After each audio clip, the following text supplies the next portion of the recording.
আপনার এই যে সাতক্ষীরা সাইরেশনের জামায়াতের নজরুল ইসলাম, ওনার এই ভিডিওটা যখন মানে ভাইরাল হয়েছে তখন একদল বলতেছে যে এআই দিয়ে বানানিয়া বা পশ্চিমবঙ্গের ভিডিও, আর একদল বলতেছে যে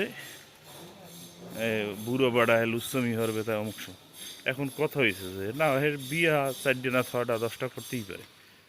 হ্যাঁ, সেটা আপনি ওপেনে রাখেন, আপনার বউ আপনি ওপেনে রাখবেন।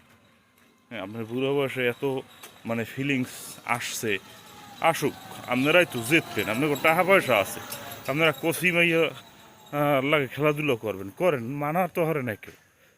হ্যাঁ, কিন্তু এটা ওপেনে করেন চাচা। আপনি জামাতের হন, বিএনপির হন, আর আওয়ামী লীগের হন, অপরাধ অপরাধী। আপনি বিয়ে করছেন, এটাও দোষ না। হ্যাঁ, আপনার টাকা আছে, আপনার বুড়ো বয়সে জৈবন মানে তাগড়া হয়েছে, ঠিক আছে, সবই ঠিক আছে, কিন্তু আপনার তো চাচা এটা ওপেনে রাখা উচিত ছিল, আপনার এটা ওপেন করা উচিত ছিল যে এ নিয়ে আমার দ্বিতীয় স্ত্রী বা তৃতীয় স্ত্রী বা চতুর্থ স্ত্রী, এটা তো ইসলামে বৈধ, সমস্যা নেই। কিন্তু আপনাদের ঘরের খবরই যদি বাইরে ফাঁস হয়, তা আমাকে তা ফাঁস হইতে খুব